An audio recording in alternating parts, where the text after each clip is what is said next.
Hey everybody, this is Perch. I get a lot of suggestions, by the way, of like you should change up. A lot of people want to kind of adjust the show and the thing I do here, which is fine. I appreciate your suggestions, but I can't quite understand my audience. Like I got one like the hey everybody, this is Perch is very boring, so you should change it to hey bitches, this is Perch. And I don't know, like, is that what you want? I don't, I don't think that's what you want, but maybe I don't know. I don't. I'm always taught listen to your audience. So yeah, I mean we can do that. Anyway, the topic here is a cool one. I love this. So somebody reached out on Twitter. My DMs are open, but apparently, if I'm not following the person, it goes into this other category. So I see it, when I remember it, which is not often. But I did see this one, and it was a great topic. It's that basically what happens if you want to open up a comic store, okay, which is hard enough these days with everything else, and I've done lots of videos on that topic. But what about opening up a comic store in a rural location, in a more isolated location, not in a metro area? Can that work? What does that look like?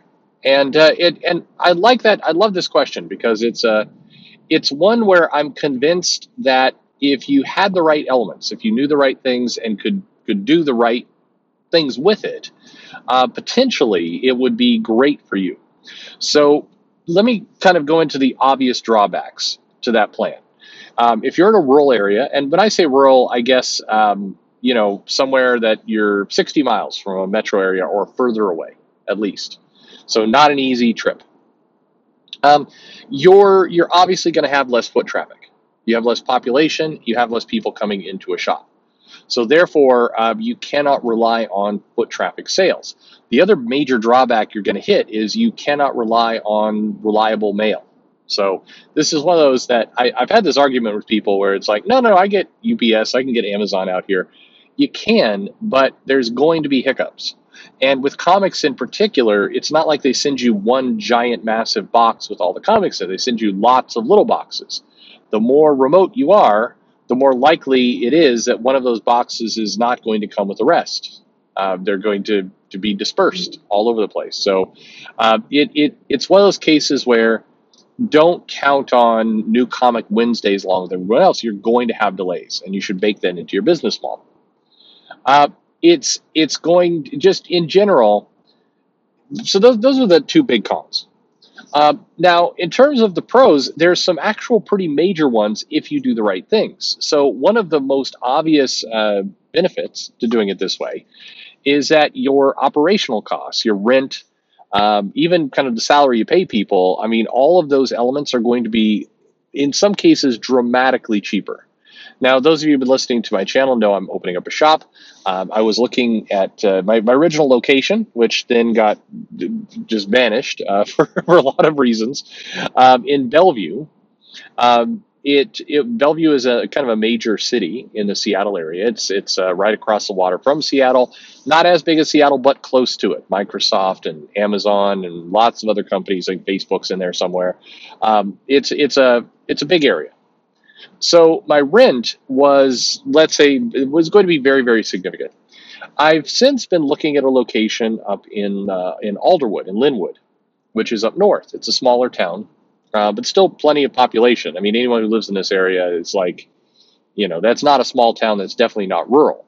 But the rent for a location at the Alderwood Mall, which is a more of a center of commerce and shopping in this area, this is a heavily trafficked mall, was almost half of what I was going to pay in Bellevue. Not quite half, about 60% of what I was going to pay in Bellevue. Just showing going from one location to the other, your prices can dramatically reduce.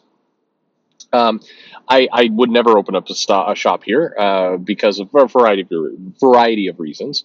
But if I move the operation to a town called Monroe, which is becoming more rural in the Seattle area, but still, again, big town, plenty, schools there, and plenty of population, then my cost was about for similar square footage and footprint was about 25%, about one quarter of what it would have been in Bellevue, which just goes to show if you open in a rural area, you can pay significantly less in rent. And I can only imagine in the Seattle area, if I went to I don't know, you would never like Goldwater or some like very, very remote rural town.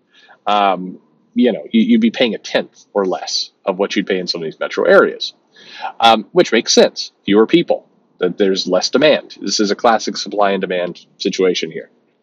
But it's important to kind of remember all this, because if you have a comic shop and you can index high, meaning you're very good at web skills and you're very good at remote sales, then you can actually do a really good business by having a physical footprint, having something that's real, having something that, if there were photos of your shop, it would be a real shop. You can pay a little bit more for furniture and paint and decorations. Typically, rural areas are not a little less restrictive on what you do inside, so you can create a really nice, attractive place that people can go to, not like some storage locker.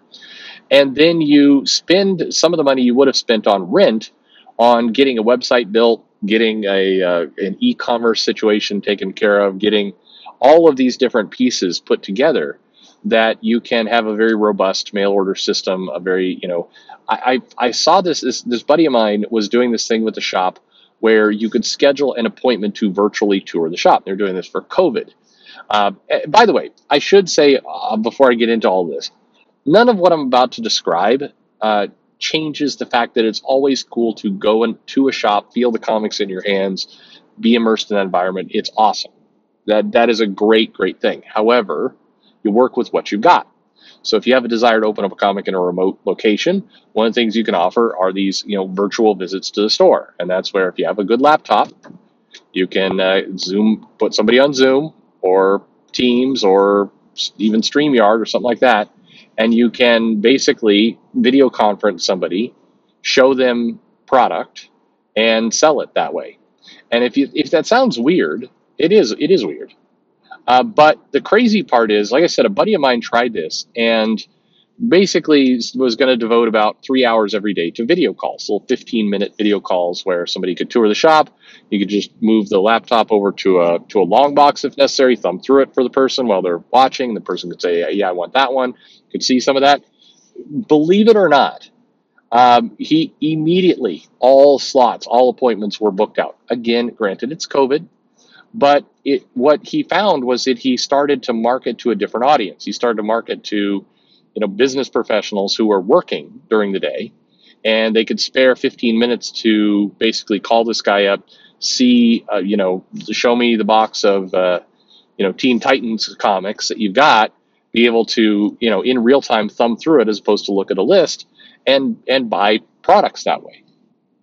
To the point that I know my friend expanded the service, and more comic shops are at least starting to look at that.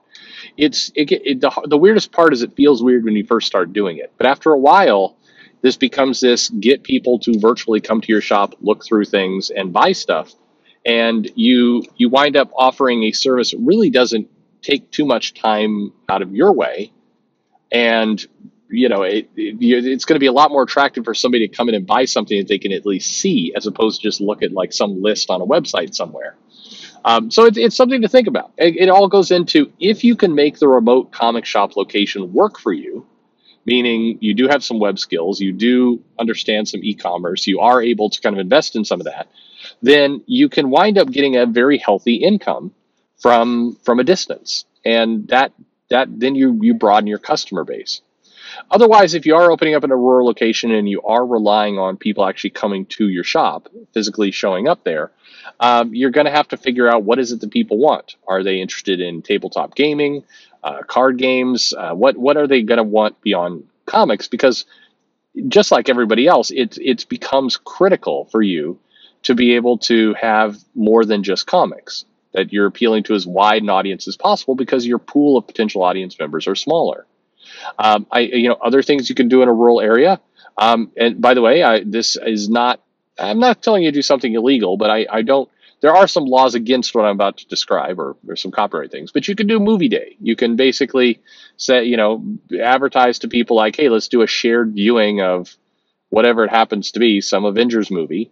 subscribe to Disney Plus, put on in-game, invite people to come and watch in-game and talk, and order a pizza, and you can do stuff like that. Now, if you're holding viewings, I know there's a lot of rules against that, and Disney will come and bitch at you and shut you down.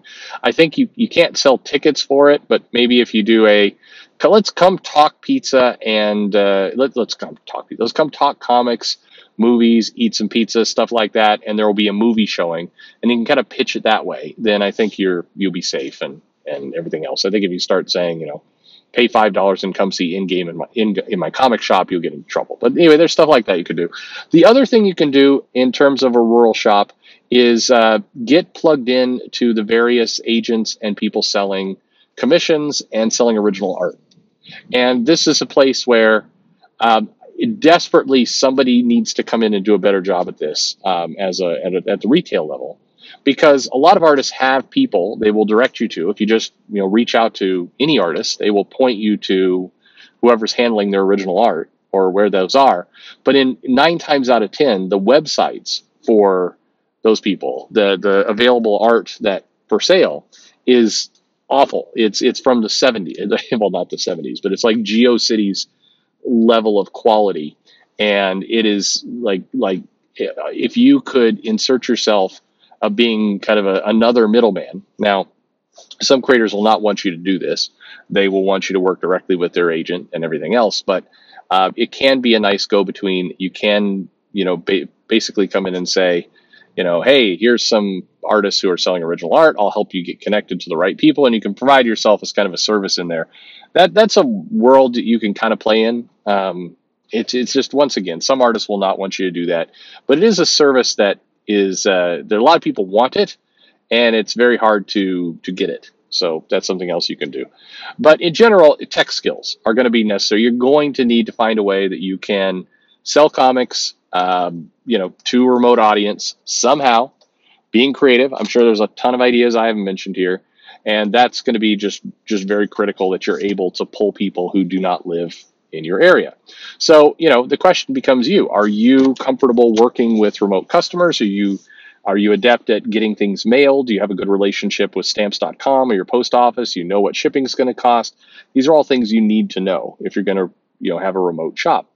But don't underestimate the cost. Your static ongoing costs like rent and utilities are going to be crazy less at a rural store. So if you are able to have the necessary tech skills, be able to kind of manage that side of the world, if you can do that, then you can do, in many cases, you can do much better for yourself than if you opened in the middle of a metro city. If business gets slow, you're having to make, $500 a month for rent as opposed to $5,000. And that is a massive, massive difference in terms of surviving basically as a business. So something to think about. Anyway, what do you think? I really appreciate the question, and yeah, it's a fun thing to talk about. So thank you for asking it, and thank you everybody for listening.